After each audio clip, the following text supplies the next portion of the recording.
For a moment, the world went quiet.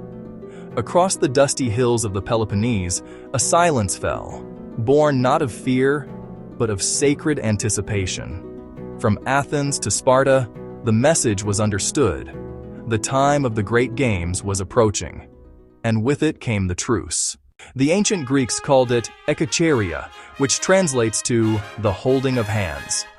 It was the Olympic Truce, a promise sworn before the gods. Born from a divine command, it declared all warfare would cease before, during, and after the games. This sacred oath made roads neutral territory, allowing even enemies to travel safely and gather not as foes, but as Greeks.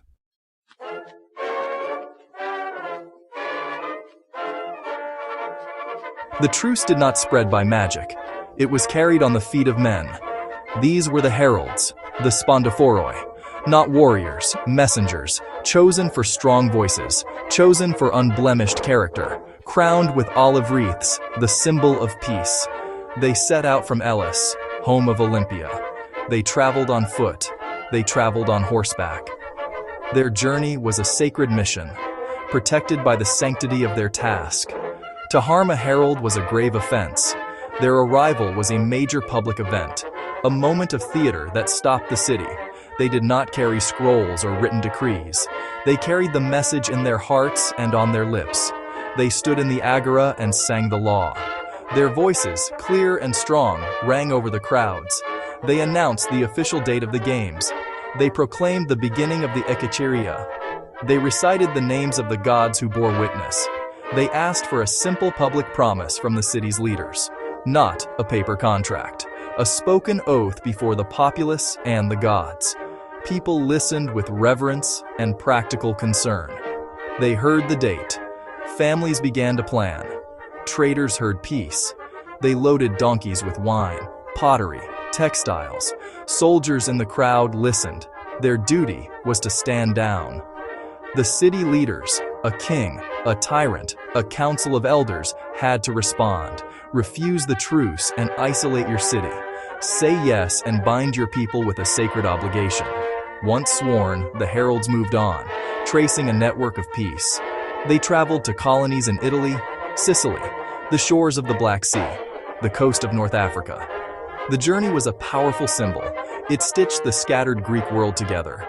It reminded them of shared language, shared gods, shared traditions. The heralds embodied that connection, their footsteps weaving an invisible thread of peace to Olympia. During the period of Ekecheiria, all armed conflict was forbidden. Anyone traveling to the games was granted safe passage. Yet, this peace was a fragile thing, relying on honor and fear of divine anger. Breaking the truce carried enormous risks, fines, bans, and the wrath of the gods. Despite this, the truce was sometimes broken. At the center stood the sanctuary of Zeus, a holy place dedicated to the gods. Inside, the colossal statue by Phidias, 40 feet of ivory and gold, humbled all who saw it. Its presence gave the oath of the truce a terrifying, tangible authority. In the temple's shadow, communication could replace conflict, as rivals met on neutral ground. When the games ended, the silence did too. The cheering of the crowds for the victors was the first sound to break the spell. Then came the ringing of victory bells, the clamor of merchants packing their wares, the chatter of thousands beginning their long journeys home. Life, with all its noise and struggle, returned. The roads were once again filled with the potential for danger. The world, which had briefly bent toward peace, straightened back into its familiar warlike posture. The promise had been kept. The altar had been fed with sacrifices. The gods had been honored. But the truce was over. The swords were sharpened again. Still, the silence left an echo. It was not an empty quiet. It was a quiet that was full of meaning. It held the memory of a choice. It held the hope that men could, if they willed it, pause their endless wars and come together. The silence before the games was a small miracle, a fragile testament to what people could achieve when united by a single purpose and a single holy time. For those few weeks, they had lived in a different world, a world governed not by the spear, but by the oath. And the memory of that world, however brief, was a powerful thing. It lingered in the minds of those who had experienced it. We can still feel the power of that idea today. We can imagine the stillness on a mountain pass. Two groups of travelers from enemy cities pass each other in peace. We can imagine the simple, solemn oath spoken in a crowded city square. We can feel the courage it took to stop a war, even for a moment, for the sake of sport and sacred ritual. We can see the profound choice to gather, to watch, and to honor, rather than to fight, to conquer, and to destroy. That ancient hush on a dusty road as strangers pass in safety speaks to us across the centuries.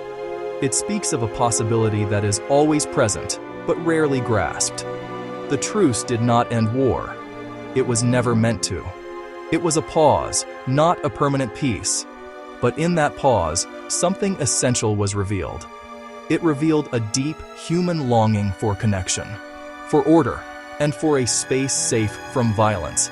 It showed that even in a world defined by conflict, it was possible to create a sanctuary. The silence was the cost of that sanctuary. It was the price of holding hands. And the sound that followed it, the return of conflict, was a stark reminder of what that silence was worth. Remember the stillness. The world paid a high price when it was broken.